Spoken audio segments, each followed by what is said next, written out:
Hello guys, this is Danny with ParTay. So happy day for Danny in that finally was able to achieve last night my first paintless formula.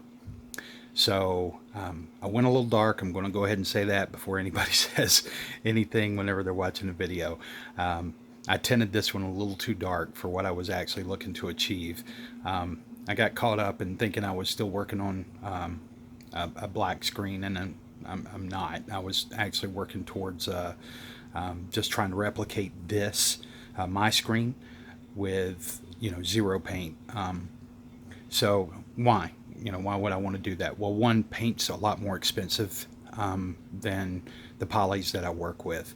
The additives are pretty inexpensive too. So overall, there's two things you have to work with paint, and that's the price of the paints. And to get good paints, you're going to pay good money.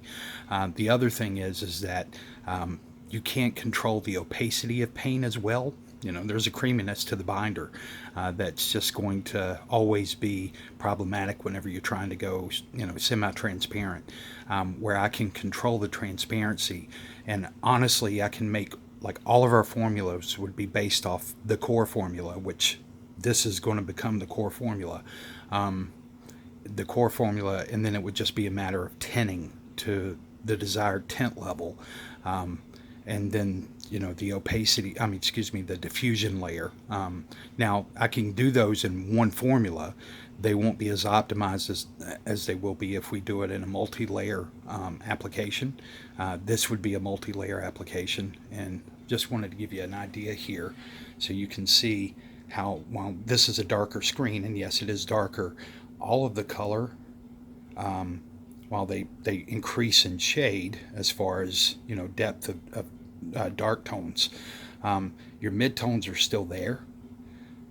You can see here in her chest, you can see in the beads, you can see even over here where you can still see the red through her overshirt, even the gold in her hair. No color shift, the tones all stay.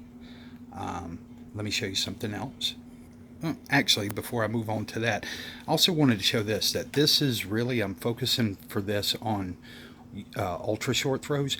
The reason for that too is that I've worked with long throws and short throws in the past. Now, I don't own a long throw other than my little 23 lumen projector, and I'm probably, one of the ones that interests me right now for the money is the 747, the ViewSonic.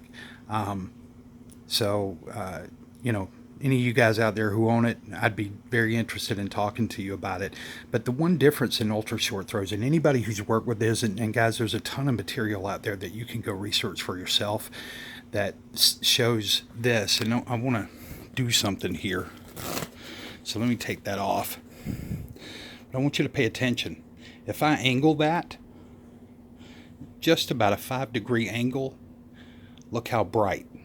And it's not because it's closer to the projector. I can take it all the way up here and do the same thing, and I get the same effect. You see that?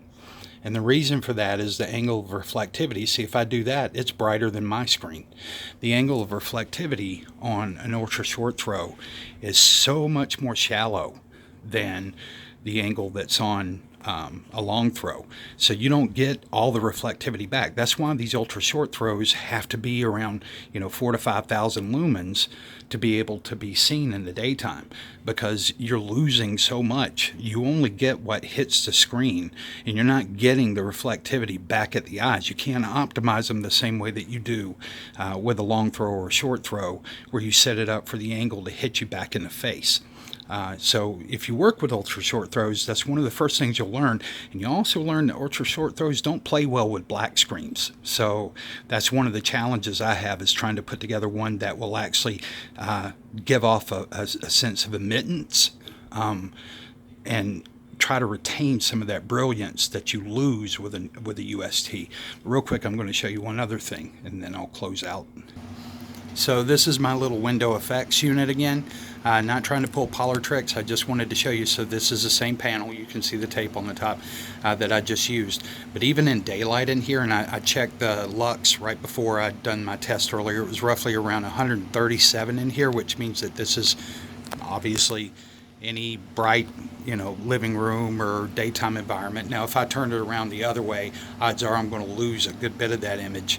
But still, it's a bright room. I've got the light on overhead. You can see. I'll turn that towards the screen, and you can still, no effect.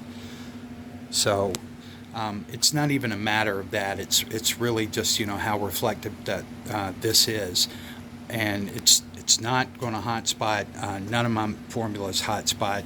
It's one of the first things that I had to figure out is what kind of diffusing agent I could use. I used all kinds from solids to liquids, trying to figure out how to keep the get to not hotspot, get maximum reflectivity, and not hotspot, but also diffuse the light in a manner where it could be used in highlight environments. And we work a lot, like I said, with USTs, because if you think about it, in a lot of your gyms, your classroom settings with high ceilings now, it's really impractical to drop some 20 to 30 foot or more pole coming down, and you'd have to tie in at a beam somewhere where it would still allow you to get to the screen.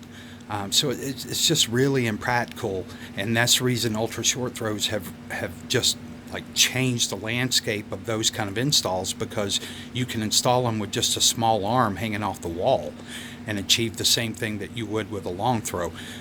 The difference being is, once again, what you get on the screen is what you get, and unless you have something highly reflective and diffusive at the same time, you got to maximize both. And the only way you're going to do that and have a good image is if you science this stuff out. So just wanted to bring you along for a ride. I'm not going to say this is 60% done. It's probably more like 25% done, because I've just achieved one part of a multi-part problem. So hopefully, within next few days, I'll be able to report back some additional good status. And until then, you guys have a good day, and thanks for watching. Bye.